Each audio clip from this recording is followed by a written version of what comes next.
Cricket में जैसे fan following है, हमारे बाकी स्पोर्ट्स की फैन फॉलोइंग नहीं है। इंडिया में क्रिकेट के अलावा किसी स्पोर्ट को एथलीट फर्स्ट करके नहीं देखा जाता, जहां एथलीट को पहले देखा जाए। To be very honest, government की तरफ से कोई बहुत ज्यादा सपोर्ट नहीं है। मतलब वही वाली चीज है कि पहले भी हम उतनी मेडल आ जाते थे क्रिकेट के, उतने ही अब आ जा रहे हैं। कोई बहुत ड्रास्टिक चेंज नहीं हुआ। आज से 10 साल पहले जो बास्केटबॉल खेला जाता था, आज वो बास्केटबॉल नहीं खेला जाता, पूरी तरीके से चेंज हो गया है। इंडिया में ऑल ओवर वर्ल्ड सबसे ज्यादा स्पोर्ट्स डोपिंग हो रही है इस टाइम पे। जैसे एक डिस्प्लिन की गोली है, वो भी आई कि वो एंटी डोपिंग में आती है। चाइना, यूएस, ऑस्ट्रेलिया, ये वाली कंट्रीज उन पे फोकस करती हैं, इसलिए उनकी मेडल टैली बहुत हाई है। जहाँ पे सबसे ज्यादा मेडल स्कोर करने की अपॉर्चुनिटीज होती है, इंडियन टीम वहाँ पे जाती नहीं है। ऑल ओवर वर्ल्ड जो क्रिकेट की व्यूअरशिप है, ऑल ओवर वर्ल्ड, इंडिया नहीं वर्ल्ड, 90% इंडियंस।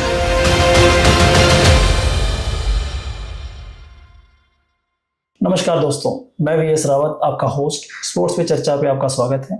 आज के हमारे गेस्ट हैं अभ्युदय, बास्केटबॉल के इंटरनेशनल प्लेयर। तो मिलते हैं आज के गेस्ट अभ्युदय से, जिन्हें बास्केटबॉल में अभी के नाम से भी जाना जाता है। मिस्टर अभी, कैसे हैं आप?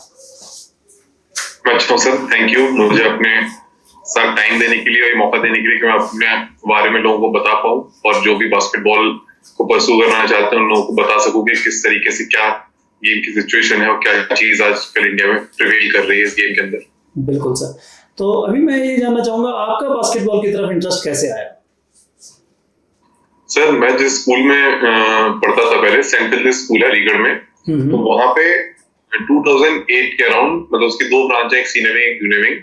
तो जूनियर विंग मेरे घर के बहुत पास है, तो 2008 के अराउंड वहाँ पे बास्केटबॉल कोर्ट जो था वो कंस्ट्रक्ट हुआ। तो मैंने बस ऐसे ही जाना स्टार्ट कर दिया आउट ऑफ क्यूरियोसिटी कि चलो चलते हैं वाला। मुझे आज भी मैं चप्पल पहन के जाया करता था कोर्ट पे ऐसे ही, लेकिन धीरे धीरे मुझे अच्छा लगने लगा, तो मैंने फिर खेलना स्टार्ट किया, इंटरेस्ट आ गया, फिर मैं खेलता ही रहा, मुझे अच्छा लगा कि। बहुत बढ़िया। क्योंकि जैसे जब मैं मतलब बचपन की बात करूं तो हमने यही देखा था कि बास्केटबॉल जो है ना वो अमीरों का गेम होता है। मिडिल क्लास या लोअर क्लास वाले बास्केटबॉल की तरफ सोचते नहीं थे, क्योंकि एक तो ट्रेनर्स अवेलेबल नहीं थे उस टाइम। ऐसा नहीं है, क्योंकि बास्केटबॉल फिर भी आप इजीली परस्यू कर सकते हैं, क्योंकि इसमें बास्केटबॉल शूज के अलावा कोई ऐसा मेजर खर्चा नहीं आता। बस एक थोड़ी चीज है कि वो बास्केटबॉल थोड़ा इंजरी प्रोन गेम है, क्योंकि कॉन्टैक्ट स्पोर्ट है एक। तो बस वो एक चीज है कि इंजरीज आपकी जो फिटनेस लेवल है आपको वो मेंटेन करने में खर्चा जाता है, लेकिन वैसे इक्विपमेंट वाइज कोई बहुत ज्यादा महंगा गेम नहीं है। नॉर्मल किट आती है, शूज थोड़े महंगे आते हैं, वो विद टाइम और ज्यादा महंगे हो गए, लेकिन इतना कोई ज्यादा इशू नहीं है। बाकी तो बॉल्स वगैरह कोई बहुत महंगी नहीं है एज कम्पेयर टू अदर। जैसे अगर आप क्रिकेट में एक बैट्समैन को देखते हो तो उसके लिए पूरी किट लेना, सारी चीजें लेना, बैट्स की भी कॉस्ट बहुत होती है। लॉन टेनिस आप लो, बैडमिंटन लो, ये स्पोर्ट्स कंपैरेटिवली काफी कॉस्टली हैं एज कम्पेयर टू बास्केटबॉल। बिल्कुल सही कह रहे हैं आप। तो आज आप एक इंटरनेशनल प्लेयर हैं, अगर आप अपनी जर्नी को पीछे देखते होंगे तो कैसा फील करते हैं? मतलब क्या क्या कठिनाइयां हुई, कैसे कैसे मुश्किलों से आप एक नेशनल लेवल प्लेयर बने, इंटरनेशनल तक पहुंचे? क्या आपको लगा कि भी लाइफ मतलब इतनी आसान है बास्केटबॉल या कोई भी स्पोर्ट्स में? अगर हम बात करें, अगर हम जैसे आपने बताया आप अलीगढ़ से पढ़ रहे हैं, तो एक छोटा डिस्ट्रिक्ट है वो, वैसे तो बहुत मतलब पॉपुलर है, बट लेकिन मैं ये कहूँगा कि स्पोर्ट्स के लिए इतने ज्यादा लोग वहाँ नहीं जाने जाते हैं। जो चैलेंजेस थे वो ये कि इंफ्रास्ट्रक्चर की थोड़ी कमी होती है अपने बास्केटबॉल के इंफ्रास्ट्रक्चर की। यूपी में भी कमी है अभी। इसके अलावा कोचिंग नहीं थी यहाँ पे अलीगढ़ में अच्छी। मुझे याद है कि जब मैं स्कूल में सीखता था तो मेरे स्कूल था वो, उसके अलावा 2 या 3 स्कूल और हैं, तो आज भी सेम सिचुएशन है, कोई उसमें चेंज नहीं हुआ, जहाँ पे बास्केटबॉल अलीगढ़ में सिखाया भी जा रहा है। सेम आज भी अगर आप अलीगढ़ में ढूंढेंगे तो 4 या 5 स्कूल हैं जहाँ पे बास्केटबॉल बच्चों को सिखा भी रहे हैं, कोशिश भी की जा रही है, वरना उसके अलावा नहीं है। वो बस मेरे को था कि मुझे गेम इतना पसंद आने लगा कि मैं बाद में यूट्यूब से भी देख के सीखने लगा, बहुत सारी चीज करने लगा। फिर मुझे मैं अच्छा खेला तो मुझे नेशनल खेलने का चांस मिल गया, यूथ नेशनल खेले मैंने 2012 में यूपी के लिए, फिर जूनियर खेला, उसका सीनियर खेलने लगा था, तो मुझे एक प्लेटफॉर्म मिल गया, तो मैं उस चीज को परस्यू कर पाया। फिर मेरे जितने बाद में 10th क्लास के बाद जितने भी मेरे एडमिशन से सारे स्पोर्ट्स कोटा के थ्रू हुए, तो मुझे एक प्लेटफॉर्म जो मिला उससे मैं यूज करते हुए मैंने अपनी एजुकेशन भी उसी के साथ कंप्लीट की। बहुत बढ़िया। क्योंकि बहुत सारे लोगों को पता ही नहीं है कि स्पोर्ट्स से भी आप एजुकेशन का एक रास्ता चुन सकते हैं, उसके बेनिफिट्स मिलते हैं, क्राइटेरिया होता है 5% का। तो मैं ये जानना चाहूँगा, जैसे आपने इंटरनेशनल लेवल पे परफॉर्म किया है, आपने ऑल इंडिया यूनिवर्सिटीज़ भी पार्टिसिपेट की हैं, नेशनल भी पार्टिसिपेट किया है, तो जो डिफरेंस है यहाँ की ग्राउंड्स का कह लो या आप कह लो कि एटमॉस्फेयर का, वो कितना है नेशनल और इंटरनेशनल के कंपैरिजन में अगर हम बात करें? सर फैसिलिटीज का बहुत ज्यादा फर्क है। इंडिया में क्रिकेट के अलावा किसी स्पोर्ट को एथलीट फर्स्ट करके नहीं देखा जाता, जहां एथलीट को पहले देखा बिल्कुल क्रिकेट में देखते हैं, बाकी स्पोर्ट्स में नहीं देखते। लेकिन आप बाहर कंट्रीज में जब भी आप कभी खेलोगे, वहां पे एथलीट्स की बहुत ज्यादा वैल्यू है, एक प्लेयर की वैल्यू बहुत ज्यादा है वहां के लोगों के लिए, हर चीज के लिए। तो वो जो फैसिलिटीज प्रोवाइड करते हैं, जैसे मैं पहली बार इजिप्ट खेलने गया था, रेड बुल वाले जो मैंने इंटरनेशनल खेला था जी, तो उसमें क्योंकि वो प्राइवेट कंपनी है रेड बुल, तो उन्होंने इंडिया में भी अपना जो इवेंट कराया वो बहुत अच्छा कराया। पहले 12 सिटीज में उनके टूर्नामेंट हुए, फिर वहां के जो विनर्स थे वो आए चंडीगढ़, उसका नेशनल खेला, फिर वहां से जो टीम जीती वो हम लोग जीते थे, वो हम फिर इजिप्ट खेलने गए। बहुत अच्छा इवेंट था, बहुत अच्छी फैसिलिटीज थी, सारी चीज थी। तो मैंने वहां जाके देखा कि बाकी कंट्रीज के जो प्लेयर्स हैं वो कितने मतलब अच्छे से ट्रेन होके आ रखे हैं एज कम्पेयर टू जो कुछ अपनी एशियन कंट्रीज हैं, श्रीलंकन प्लेयर्स थे, हम लोग थे, वो उतना अच्छा नहीं। जापान एक बहुत छोटा कंट्री है, आपने देखा है, लेकिन जापान की टीम वहां पे जो मेंस टीम थी वो भी उस कॉम्पिटिशन में सेकंड है, वुमेन्स टीम ने कॉम्पिटिशन जीता वहां पे, जबकि एक छोटा सा आइलैंड देश है जापान। बिल्कुल सारी चीजें इंफ्रास्ट्रक्चर की जो ट्रेनिंग मिलती है प्लेयर्स को उस पर आती है, प्लस अवेयरनेस कितनी ज्यादा, प्रोफेशनल अपॉर्चुनिटीज कितनी ज्यादा है उस गेम के अंदर। बास्केटबॉल में प्रोफेशनल अपॉर्चुनिटीज अभी कम है। जो भी लोग यहाँ पे परस्यू कर रहे हैं गेम, जैसे पहले क्या था, ईस्टर्न यूपी में गेम बहुत प्रिविलेंट था वेस्ट के कंपेयर करने पे, अब वेस्ट में भी अच्छा है, लेकिन ईस्टर्न में इसलिए क्योंकि वहां के लोग उस गेम को इसलिए परस्यू कर रहे हैं, उन्हें पता है कि मेरे को उसके थ्रू सरकारी नौकरी मिलेगी, बिल्कुल रेलवेज में, पुलिस में, इस तरीके के डिपार्टमेंट में। इसीलिए साउथ इंडिया में गेम बहुत अच्छा है, क्योंकि वहां पे डिपार्टमेंट की जॉब ज्यादा है, लोग परस्यू करते हैं स्पोर्ट को और फिर उसके थ्रू सरकारी नौकरी में जाते हैं and they play for a long period of time. लेकिन जो लीग्स वाली एक स्टेज होती है, जैसे आप किसी भी कंट्री का कोई भी स्पोर्ट देखेंगे जहां पे उस स्पोर्ट की लीग होगी, वो गेम बहुत ज्यादा कॉम्पिटिटिव खेला जाएगा और उसमें प्लेयर्स ज्यादा इंटरेस्ट लेके ज्यादा मेहनत करेंगे, अपने आप को मेंटेन रखेंगे लंबे टाइम के लिए, क्योंकि उससे पैसा कमाते हैं। बिल्कुल अपने वो चीज की थोड़ी कमी है। अब क्रिकेट के अलावा कोई ऐसा स्पोर्ट की लीग नहीं है। अब जाके फुटबॉल और कबड्डी ऐसे हो गए हैं, क्योंकि आईएसएल अच्छे कॉन्ट्रैक्ट दे रही है प्लेयर को, कबड्डी प्रो कबड्डी अच्छे कॉन्ट्रैक्ट दे रही है पिछले कुछ सालों से, कि प्लेयर्स अपना प्रोफेशनली उसको परस्यू कर पा रहे हैं। लेकिन अभी बहुत ऐसे स्पोर्ट्स में इसमें इस चीज की जरूरत है। अभी जैसे मैंने सुना है पीबीएल भी एक लॉन्च हुआ था 2018 में, आई थिंक सो, उसके बारे में आपका क्या कहना है? मतलब वो किस हद तक बच्चों को मोटिवेट कर रहा है, या उसमें लोग जुड़ रहे हैं, इनिशिएटिव ले रहे हैं कोचेस भी, या नहीं, कैसा? सर पीबीएल जो था वो एक प्रोफेशनल लीग थी और वो इंटरनेशनल लेवल की प्रोफेशनल लीग रही जब तक चली इंडिया में। क्योंकि उसमें क्या था, 3-on-3 बास्केटबॉल था। जो पहला सीजन हुआ था वो ऑल ओवर इंडिया 6 सिटीज में कंडक्ट करा गया था। तो उसमें इंटरनेशनल प्लेयर्स भी आए हुए थे, बाहर से नाइजीरियंस भी थे, ऑस्ट्रेलियन प्लेयर्स भी थे, कुछ सर्बियन भी थे, वो काफी अच्छा इवेंट था। बिल्कुल। उसके बाद उसका दूसरा सीजन 2019 में हुआ सेम उस तरीके से। तो फिर कोविड के बाद एक ब्रेक, कोविड का ब्रेक हुआ, फिर 2022 में उसका थर्ड सीजन हुआ। उसके बाद से उन लोगों ने इंडिया में अभी नहीं कराई पीबीएल, थाईलैंड उन्होंने एक लीग कराई थी।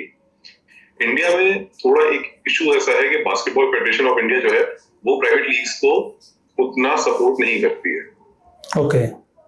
जी। तो ये हम कहें कि एनबीए का इनिशिएटिव था कि बास्केटबॉल को प्रमोट किया जाए। वो सर एनबीए का जो इनिशिएटिव रहता है वो अलग था। पीबीएल एक जापान की कंपनी थी, वाईकेबी एंटरप्राइजेस, उन्होंने उनकी बैकअप लीग की इंडिया। ओके। तो कहीं एक पॉइंट आप भी ऐसा मानते हैं कि क्रिकेट में जैसे फैन फॉलोइंग है, हमारे बाकी स्पोर्ट्स की फैन फॉलोइंग नहीं है, क्या एक ये रीजन हो सकता है कि बाकी गेम्स का प्रमोट ना होना ग्रास रूट पे? सर ये बहुत बड़ा रीजन है, छोटा रीजन नहीं है, बहुत बड़ा रीजन है ये। क्योंकि अगर फैन फॉलोइंग होती है तो गेम के अंदर रेवेन्यू जनरेट करने की अपॉर्चुनिटीज बनती हैं। बिल्कुल। जहाँ पे फैन फॉलोइंग नहीं होती है वहां पे पैसा लाना मुश्किल होता है। अगर आप स्पॉन्सरशिप से लेके मेन स्पोर्ट्स की जो मेन रेवेन्यू स्ट्रीम है वो स्पॉन्सरशिप है, टिकट सेल्स और मर्चेंडाइज सेल्स है। अगर आप इनको ब्रेक करते हैं तो स्पॉन्सरशिप भी वही आएगी जहाँ पे व्यूअरशिप होगी। बिल्कुल। इंडिया में व्यूअरशिप क्रिकेट में है। अब एक आपको मैं फैक्ट बताता हूँ, ऑल ओवर वर्ल्ड जो क्रिकेट की व्यूअरशिप है, ऑल ओवर वर्ल्ड, इंडिया नहीं वर्ल्ड, 90% इंडियंस हैं। 90%। बिल्कुल। क्रिकेट सिर्फ 12-10 देश खेलते हैं अच्छा जो खेलते हैं, उसके अलावा सरोगेट नेशंस जो खेल रहे हैं वो खेल रहे हैं। लेकिन इन 10 देशों में भी उतनी ज्यादा व्यूअरशिप इंडिया के अलावा जगहों पे नहीं है। एशियन कंट्रीज में बहुत ज्यादा व्यूअरशिप है, एशियन में और इंग्लैंड में जाके। बाकी कंट्रीज ओलंपिक स्पोर्ट्स पे ज्यादा फोकस करती हैं, वहाँ पे एक चीज देखिए, कई ऐसे स्पोर्ट्स हैं, लोग ये कहते हैं कि इंडिया के मेडल नहीं आते, जहाँ पे सबसे ज्यादा मेडल स्कोर करने की अपॉर्चुनिटीज होती है, इंडियन टीम वहाँ पे जाती नहीं है। डाइविंग के जैसे हो गया, इस तरीके के जो स्पोर्ट्स थे वहाँ इंडियन क्वालिफाई, मतलब इंडिया ट्राई भी नहीं कर रहा उनके अंदर। जिम्नास्टिक हो गया, डाइविंग हो गया, स्विमिंग हो गया, वहां पे इंडिया का कंटिजेंट होता ही नहीं है। एक तरीके से हम लोग कहीं नहीं, नेग्लिजिबल है वहाँ पे। चाइना, यूएस, ऑस्ट्रेलिया, ये वाली कंट्रीज उन पे फोकस करती है, इसलिए उनकी मेडल टैली बहुत हाई जाती है। बट कंपैरिजन अगर हम करें 90s की बात करें या 2000 की बात करें, तो आज फिर भी हम बेटर कंडीशन में आई थिंक सो हैं, क्योंकि अब बेटर कंडीशन आप मतलब वही वाली चीज है कि पहले भी हम उतनी मेडल आ जाते थे क्रिकेट के, उतने ही अब आ जा रहे हैं, कोई बहुत ड्रास्टिक चेंज नहीं। हाँ एग्जैक्टली, अगर हमें ग्रोथ चाहिए तो we need focus on grass root level, that कि भी हम उस स्पोर्ट्स को बचपन से ही एक गोल सेटिंग एकेडमी की तरह इसको पेश किया जाए। अगर इंडिया में बने ऐसे सेंटर्स जहां बच्चे पे फोकस हो, 4 साल के बच्चे पे, ताकि वो अपनी game according to his talent या कह लो कैलिबर के हिसाब से उसका गेम चूज हो, देन आफ्टर उसको उसी गेम में पॉलिश किया जाए तो वो अच्छा बेटर परफॉर्मेंस दे पाएगा। ये चीज है, चाइना जैसे इस चीज पे फोकस करता है बहुत ज्यादा। वहां पे जो टेबल टेनिस के प्लेयर्स होते हैं वो 3 से 4 साल की एज पे प्लेयर, बिल्कुल सर, वो गोल सेटिंग एकेडमी पे काम करते हैं। हाँ, इसलिए वो लोग आगे जाके इतने मेडल्स लेके आते हैं, उनके पास एक लंबा करियर बन के रहता है। इंडिया में आपको भी पता है कि इंडिया स्पोर्ट्स फर्स्ट नेशन तो है ही नहीं अभी। एक स्पोर्ट्स नेशन है, लेकिन आप उसको अगर ये चाहो कि क्रिकेट के अलावा कोई बच्चा चाहे कि किसी और गेम को परस्यू करूं, तो उसके पेरेंट्स भी उसको सपोर्ट नहीं करते हैं उतना। अवेयरनेस नहीं है, हम ये कह सकते हैं, है ना। तो अवेयरनेस इसलिए नहीं है कि अपॉर्चुनिटीज भी कम है आगे चलते हुए। अपॉर्चुनिटीज, हाँ ये आप कह सकते हो कि जॉब की सिक्योरिटी नहीं है। नेशनल तो हर कोई खेल रहा है, लेकिन सिर्फ चैंपियंस ही हैं जो गिने चुने लोग हैं जॉब पा पाते हैं। बाकी आधे से ज्यादा चैंपियन या कह लो सिल्वर मेडलिस्ट या ब्रॉन्ज मेडलिस्ट, वो तो बिना जॉब के ही रह जाते हैं। तो एक टाइम पे आके आदमी का मन थोड़ा वैसा हो जाता है कि यार बहुत हो गया गेम, अब थोड़ा बहुत लोग गिव अप करते हैं। हाँ, बहुत लोग गिव अप करते हैं। बिल्कुल। तो मैं अभी आपसे ये जानना चाहूंगा, आप कैसे देखते हैं कि ग्रास रूट पे क्या क्या काम होने चाहिए बास्केटबॉल में? क्योंकि आपके थ्रू ना बास्केटबॉल आज की डेट में, जहां से मैं आपसे बात कर रहा हूँ, ये नोएडा है, और नोएडा में बास्केटबॉल का क्रेज अच्छा है। बहुत सारी प्राइवेट एकेडमीज रन हो रही हैं, सोसाइटीज में बास्केटबॉल सिखाया जा रहा है, स्कूल्स में बास्केटबॉल सिखाया जा रहा है।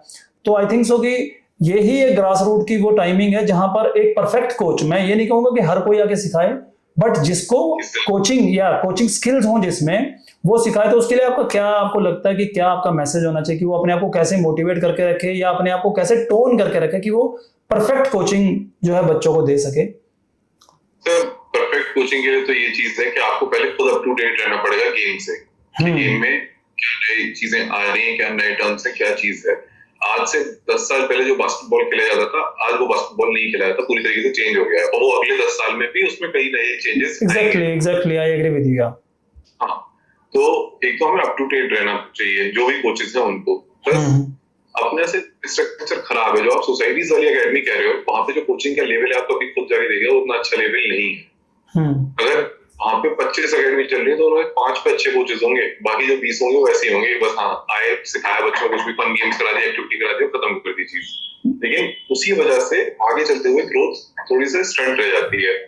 उसके अलावा इंफ्रास्ट्रक्चर की कमी क्या है कि इंडोर कोर्ट्स इंडिया में बहुत कम है, गिने चुने। पूरे यूपी में आपको ढूंढ के 5 इंडोर कोर्ट अच्छे नहीं मिलेंगे, बिल्कुल। जो एक अच्छा इंफ्रास्ट्रक्चर चाहिए वो नहीं है यहाँ पे।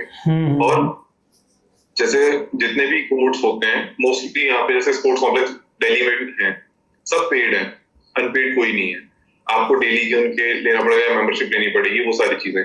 तो उसकी वजह से भी सर जो एक बैरियर टू एंट्री हो जाती है ना, वो रेस्ट्रिक्टिव हो जाता है काफी, हर कोई नहीं खेल सकता जाके। अब इस चीज में मुझे एक चीज बहुत अच्छी लगती है, एक ड्रिबल अकेडमी है, नोएडा में ही है, आप उसके बारे में देखिएगा। तो सर उस अकेडमी ने अंडर प्रिविलेज बच्चों को बास्केटबॉल के थ्रू बहुत अच्छे लेवल पे पहुंचाया, अच्छे स्कूल्स में उनको स्कॉलरशिप दिलवाई, कॉलेज में स्कॉलरशिप दिलवाई। इधर सेक्टर 93 में जो गेजा विलेज है, वहीं से स्टार्ट हुआ था इनिशिएटिव। और बहुत अच्छी एकेडमी है वो। उन लोगों ने उन बच्चों के लिए किया, गांव के बच्चों के लिए, जो डेली बेसिस पे काम करा करते थे, लेकिन उसके थ्रू बास्केटबॉल सीखे, उसके थ्रू उन लोगों ने अपनी एजुकेशन कंप्लीट करी, एक अच्छी कोचिंग वाली लाइन में या फिर किसी और इस तरीके की स्पोर्ट्स वाली जॉब में वो जा चुके हैं। अच्छा, अभी मैं जानना चाहूंगा, जैसे बास्केटबॉल की हम बात कर रहे हैं, तो हाइट कितना % मैटर करती है इसमें?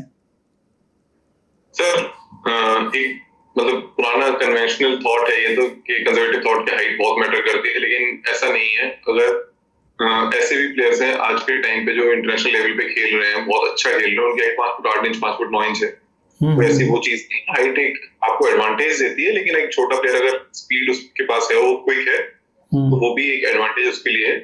मिसमैच दोनों तरीके से है। जो लंबा आदमी है वो थोड़ा स्लो हो जाता है नेचुरली, एक छोटा इंसान क्विक है, तो उसके साथ मतलब एक एडवांटेज अपने जो उसकी स्किल सेट है उस पर एडवांटेज ले सकते हैं। क्योंकि अगर हम इंटरनेशनल मैचेस देखते हैं तो वहां दिखता है कि सब 6+ हाइट वाले लोग ही खेल रहे हैं, बहुत रेयर दिखता है कि कोई 5'8", 5'9" का भी हो। तो उस कंपैरिजन से मैंने आपसे पूछा कि इंडियन प्लेयर्स की जो एवरेज हाइट है, मैंने जो नोट किया 5'9", 5'10" तक एवरेज रहती है। रेयर पर्सन है जो अब मैं देखता हूँ, अब नई जनरेशन में 6'2", 6 ये हाइट के लोग दिख रहे हैं। तो इसका भी कोई फर्क या कंपैरिजन आप जब आपने इंटरनेशनल पार्टिसिपेट किया तो आपने फील किया कि ऐसा कुछ भी है क्या? पड़ता है, मैं मना नहीं कर रहा, फर्क नहीं पड़ता, फर्क पड़ता है। क्योंकि होता क्या है कि आप एक चीज देखिए, अगर एक 12 लोगों की टीम में ना जो बहुत अच्छा खेल के क्रैक करना एक स्पॉट के लिए 5-8 वाले प्लेयर के लिए बहुत टफ होगा, वही 6-2, 6-3 वाले प्लेयर के लिए थोड़ा कम अच्छा खेल के भी वो स्पॉट को क्रैक कर लेगा। क्योंकि बास्केटबॉल को हाइट से एक तरीके से रिलेट किया ही जाता है शुरुआत से ही। बिल्कुल।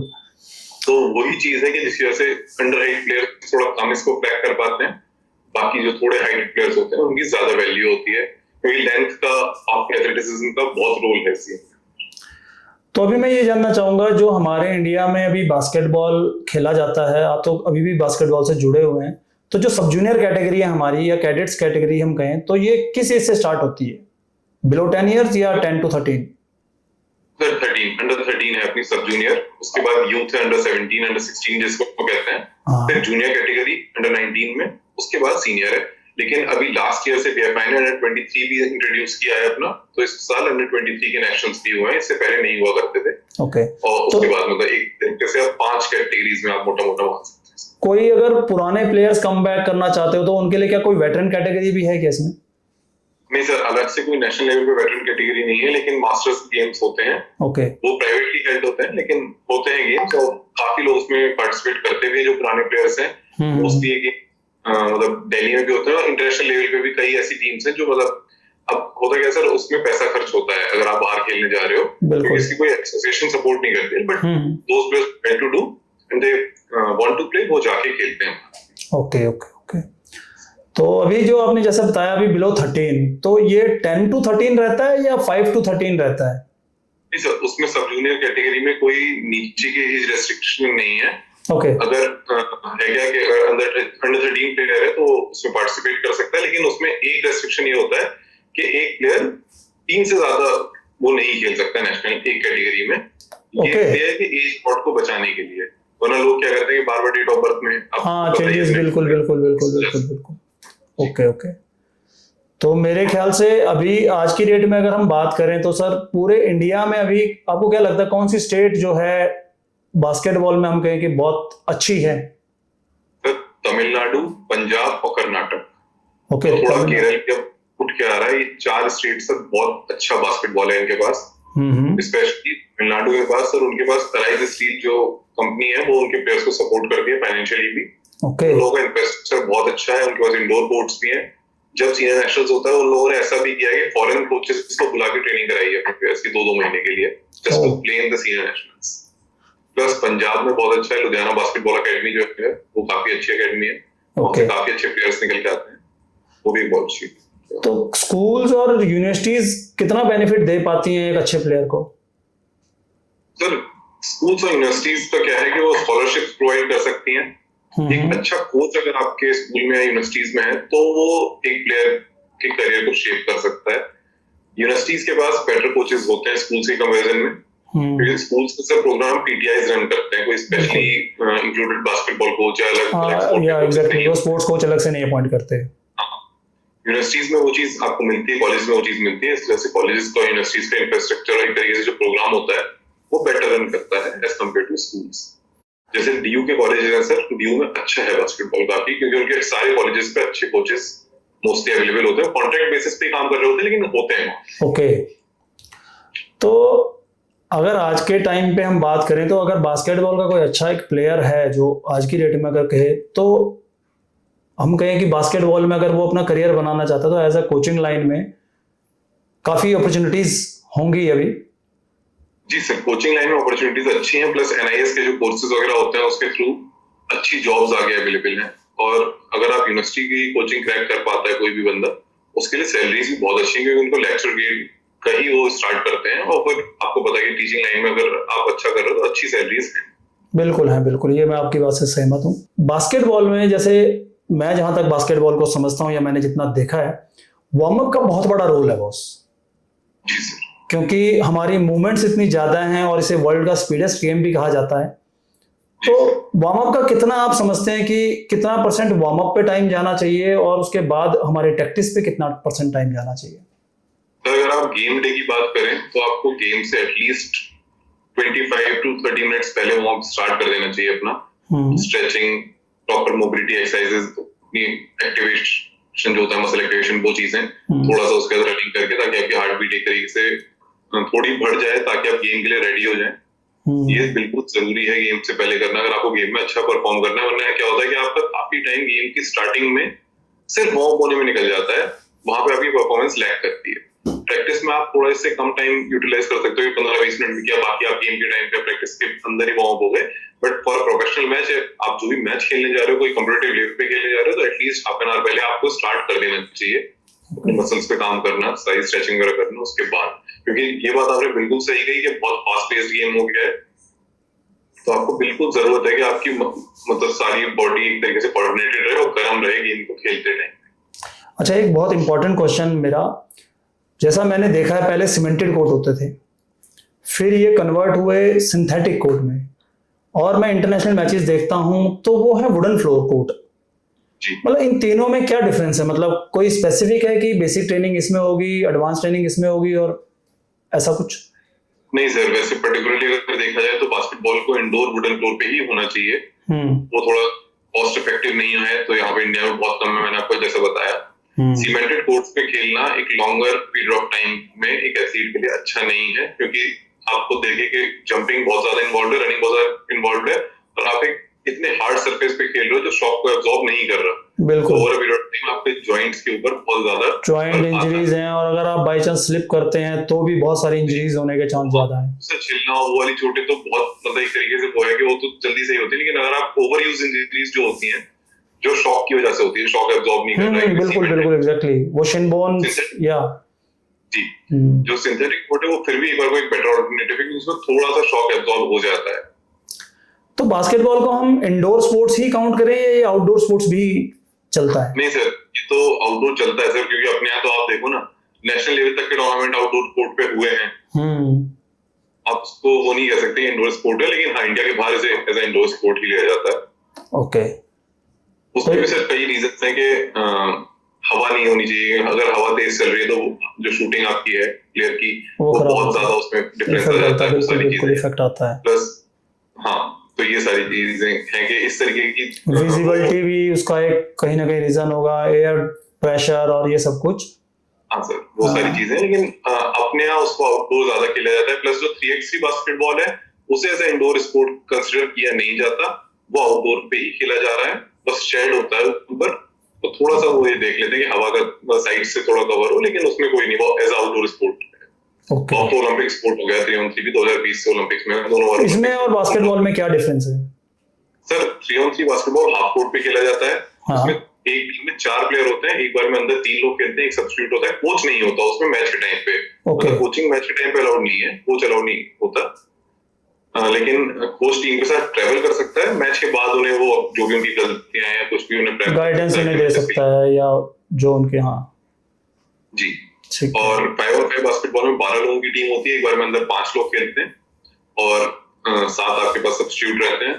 और इसमें इंडियन मतलब जो फीबा के रूल्स हैं उसमें 10 मिनट के 4 क्वार्टर्स होते हैं, और जो 3on3 गेम होता है वो 10 मिनट का पूरा गेम होता है, या फिर कौन 21 पॉइंट्स पहले स्कोर कर दे वो टीम जीत जाती है। बहुत फास्ट पेस्ड गेम है सर, उसमें जितनी थकान होती है उतनी 5on5 गेम्स में भी नहीं होती है। रेस्ट करने का बिल्कुल टाइम नहीं होता, उसे 10 मिनट स्प्रिंट बोला जाता है, इसीलिए। समझ सकता हूँ बिल्कुल। तो आपका अपना करियर एज अ प्लेयर कैसा रहा? स्कूलिंग के टाइम में आपको कितनी डिफिकल्टीज आई गेम के साथ? अगर मैं बात करूं, स्कूल भी देखना है, पढ़ना भी है और एज अ प्लेयर तैयारी भी करनी है, तो क्या डिफिकल्टीज आपने फेस करी?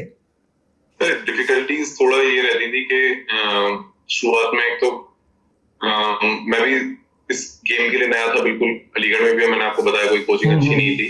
हम बस होता कि हम जाके खेल रहे हैं एंटरटेनमेंट के लिए, लेकिन जब मुझे लगा कि मुझे अच्छा खेलना है तो कोचिंग की काफी एक बहुत बड़ा गैप था। मुझे अच्छी कोचिंग शुरुआत में नहीं मिली, जो मैंने आपको बताया। फिर वो चीज कवर तब हुई कि जब मैंने नेशनल वगैरह के लिए सेलेक्ट हुआ उसके बाद, क्योंकि वो एक ऐसी चीज थी कि अगर वो किसी प्लेयर को शुरुआत में अच्छी कोचिंग मिल जाती है तो उसका जो ग्रोथ कर्व है, जो लर्निंग कर्व है, वो बहुत छोटा हो जाता है, बहुत जल्दी वो फेज आ जाता है, इसमें चीजों को सीख जाता है। मुझे वो चीजें सीखने में, जिसको अगर कोचिंग अच्छी मिले तो 1 साल लगे, मुझे वो चीजें सीखने में 3 साल लगे। तो एक वो चीज थी। बाकी से पढ़ाई वगैरह तो साथ में चलती रही, कभी पढ़ाई ऐसा लैक नहीं किया मेरी को, सब सही रहा। लेकिन हाँ, जो चीज है वो यही कि थोड़ा कोचिंग में लैक था। बाकी इंफ्रास्ट्रक्चर वाइज चलिए, जैसे सबको इंडिया में जो कोर्ट मिल रहा है, मुझे भी एक अच्छा कोर्ट मिल गया, भले आउटडोर था लेकिन अच्छा कोर्ट था, तो मुझे उसमें कोई शिकायत नहीं है। बस हाँ, कोचिंग का थोड़ा रहता है, जो चीज मुझे लगती है कि बच्चों को मिलनी चाहिए अच्छी, और प्रॉपर थोड़ा हम लोगों को आइडिया नहीं होता। जो बास्केटबॉल स्पोर्ट है उसके साथ आपको स्ट्रेंथनिंग यानी कि जिम ट्रेनिंग, उसके साथ साथ आपकी न्यूट्रिशन और वो सारी चीजों का आइडिया होना चाहिए। ये जानना चाहता हूँ कि एज अ प्लेयर जब आप थे, और आज आप ट्रेनिंग भी आई थिंक सो करा रहे हैं, लोगों को बता रहे हैं, मोटिवेट करते हैं, तो अब आप आज से 10 साल पहले वाले डिफरेंस में और आज के जो डिफरेंस आपने सारे देखे हैं, वो पहलू, जो पहले आप ट्रेनिंग कर रहे थे क्या क्या कमियां थी, आज जब आप करा रहे हैं, तो कितनी फैसिलिटीज गवर्नमेंट की तरफ से चेंज हुई हैं?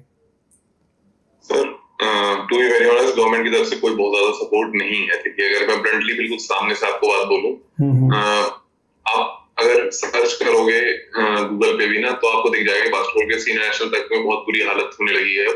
2013-14 तक आईएमजी के साथ पार्टनरशिप थी बीएफआई की। उस टाइम पे नेशनल्स बहुत अच्छे होते थे, अच्छे होटल्स मिलते थे नेशनल में प्लेयर्स को रुकने के लिए, अच्छी डाइट मिलती थी। जब से आईएमजी से रिलायंस इनकी पार्टनरशिप खत्म हुई है, उसके बाद से सारी चीजें दोबारा बहुत सब स्टैंडर्ड हो गई हैं, कुछ भी उतना अच्छा नहीं रहा। वो चीजें जो प्रोफेशनल लीग्स आती हैं, जब जैसे प्रीवियर हुई या कोई और हुई, तो वो उस टाइम पे उसको कवर कर लेते हैं, लेकिन उसके अलावा कोई भी उस चीज को कवर नहीं करता इतने अच्छे से। और वो एक ऐसी चीज हो जाती है जो मतलब फैसिलिटीज उतनी अच्छी नहीं मिलती।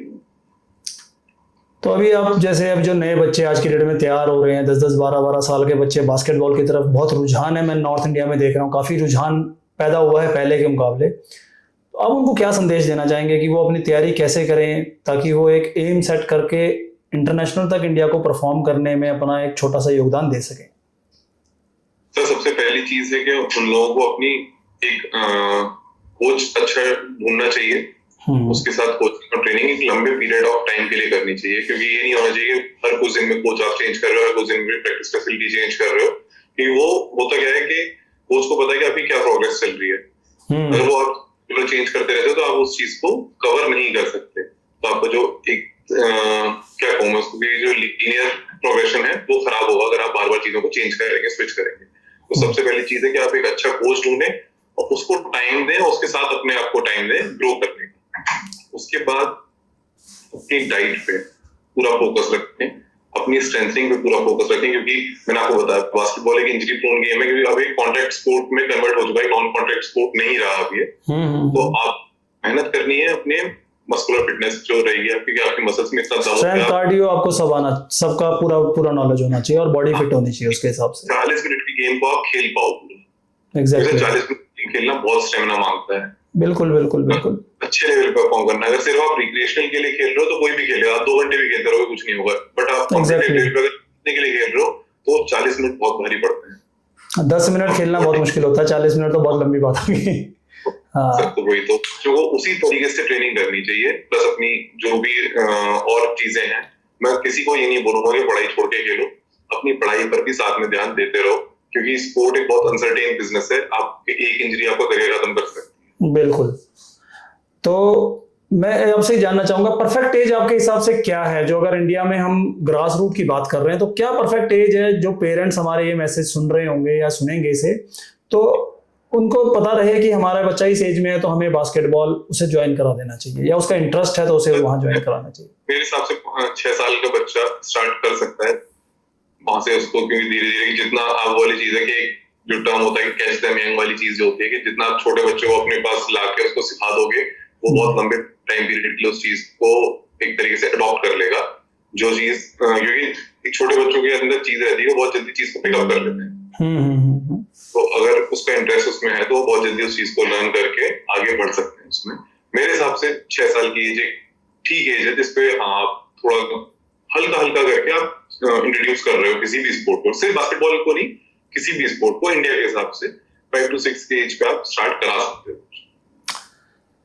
बहुत अच्छा आपने आंसर दिया अभी। अच्छा, मैं just one and last another question, 2036 Olympic के बारे में आप क्या सोचते हैं? इंडिया कहाँ तक उसमें अपनी परफॉर्मेंस और बेटर कर पाएगा? जैसा इंफ्रास्ट्रक्चर आज की डेट में चल रहा है, खेलो इंडिया गेम्स हो गई, ऑल इंडिया यूनिवर्सिटी खेलो इंडिया की हो गई है, तो बच्चों को बेनिफिट तो आई थिंक सो फाइनेंशियली कुछ हद तक मिल रहा है आज, तो उसके हिसाब से आपको क्या लगता है कि इंडिया ओलंपिक में कितनी अच्छी परफॉर्मेंस इस बार दे पाएगा? अभी 2036 से पहले भी ओलंपिक है। 2 ओलंपिक्स और हैं। हाँ। 2036 तो बहुत फार फेच्ड है।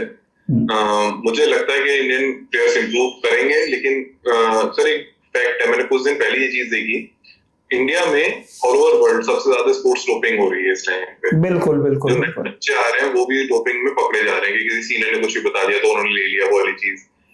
वो चीज को हमें रेगुलेट करना पड़ेगा, वरना हमारे कई ऐसे प्रॉमिसिंग एथलीट्स जो आगे अच्छा परफॉर्म कर सकते हैं एक टाइम पीरियड के बाद, वो उस चीज को जल्दी अचीव करने की वजह से अपना करियर खराब कर रहे हैं। बिल्कुल बिल्कुल आपने ये बताया, और जैसे आपका ये मैसेज है, हम भी कोशिश यही कर रहे हैं कि अपने नए एथलीट्स को हर अपने मैसेज में ये कन्वे करें कि वो डोपिंग से दूर रहें। नॉलेज नहीं है किसी प्रोडक्ट के बारे में तो पहले अपने कोच से उसकी सलाह लें, या फिर प्रॉपर डॉक्टर की प्रिस्क्रिप्शन के बाद ही आप कोई भी चीज का इस्तेमाल करें। लोग अपनी इम्यूनिटी बढ़ाने के चक्कर में खा रहे हैं कुछ, कोई अब क्रेटेन ले रहा है कि मेरी इंडोरेंस बढ़ जाएगी, प्री वर्कआउट्स आ रहे हैं, बहुत सारी चीजें चल रही हैं जिससे मतलब कुछ तो ऐसी हैं जो साई अप्रूव्ड है, जिनको साई बोलती है कि ये चीजें आप ले सकते हैं, और कुछ ऐसी हैं कि जिसके बारे में भी लोगों को यही लगता है कि जैसे एक डिस्प्रिन की गोली है वो भी आई कि भी वो एंटी डोपिंग में आती है ना। हम लोग ऐसे खा के खेलते हैं मैचेस जैसे टॉपी हो तो। हाँ, और उसके ना साइड इफेक्ट्स हमने पढ़ा है कि उसके साइड इफेक्ट बहुत ज्यादा गंदे होते हैं, और वो अभी स्टार्टिंग में नहीं दिखते, वो आफ्टर एक एज व्हेन यू क्रॉस, अगर आप मेल है तो 40 के बाद और अगर फीमेल है तो 30 के बाद वो सिम्टम्स दिखने शुरू होते हैं, और उसके परिणाम बहुत गंदे। मैंने खुद मतलब एज अ प्लेयर रहे हैं तो हमने देखे हैं सीनियर प्लेयर जिन्होंने हमें गाइड किया जब उनको ये चीज का पता लगा, क्योंकि शुरू में तो लोग शौकिया तौर पे ले लेते हैं। जी सर बिल्कुल, अरे सर परफॉर्मेंस बहुत जल्दी बढ़ती है ना। हाँ ये बात तो है, चीट कोड है ना एक तरीके से वो तो। मुझे पता है ऐसे लोग जो आज 6 साल का बैन लेके बैठे हैं सिर्फ इस वजह से कि उन्होंने ले लिया, डोपिंग कर लिया और पकड़े गए तो हो गया बैन। बिल्कुल बिल्कुल बिल्कुल, और करियर खत्म। बिल्कुल सही बात। तो बहुत अच्छा लगा अभी आपसे आज बात करके, और मैं चाहूंगा फ्यूचर में भी हम जुड़े और ऐसी कुछ और रोमांचक बातें अपने बास्केटबॉल प्लेयर्स तक, कोचेस तक लेके जाते रहें। आपका यहाँ हमारे इस स्पोर्ट्स पे चर्चा पे आने का बहुत बहुत धन्यवाद। Thank you so much. धन्यवाद, आपने मुझको इस काबिल समझा कि मैं आके यहाँ पे आपके साथ इस चीज के ऊपर डिस्कशन कर सकूं। बिल्कुल, और अगर आपका कभी भी बनता है प्रोग्राम, आपके पास और भी आपको लगता है कि कुछ ऐसी इन्फॉर्मेशन है जो लोगों तक जानी चाहिए, तो आप हमारे चैनल के माध्यम से वो अपने बास्केटबॉल लवर्स तक वो पहुंचा सकते हैं, ताकि एक छोटा सा ज्ञान मेरे हिसाब से एक नए प्लेयर के लिए बहुत मोटिवेटिव होता है। तो अगर हम जैसे जो कुछ लोग जो अपनी नॉलेज दे सकते हैं तो वो हमें देनी चाहिए, उसी को एक गाइडलाइन बना के हमने ये स्पोर्ट्स पे चर्चा शुरू किया है, ताकि सीनियर प्लेयर्स का ज्ञान नए बच्चों तक जाए, वो अपनी गेम्स को और अच्छे से इंप्रूव कर पाए। तो थैंक यू सो मच अभी, थैंक यू। तो अभी जी आपका स्पोर्ट्स पे चर्चा में आने के लिए बहुत बहुत धन्यवाद। आपने अपने विचार हमारे सामने, हमारे दर्शकों के सामने रखे। दोस्तों, आज स्पोर्ट्स पे चर्चा का ये अध्याय यहीं समाप्त करते हैं। तो अगले रविवार फिर मिलेंगे एक नए स्पोर्ट्स के सितारे के साथ। तब तक के लिए जय हिंद।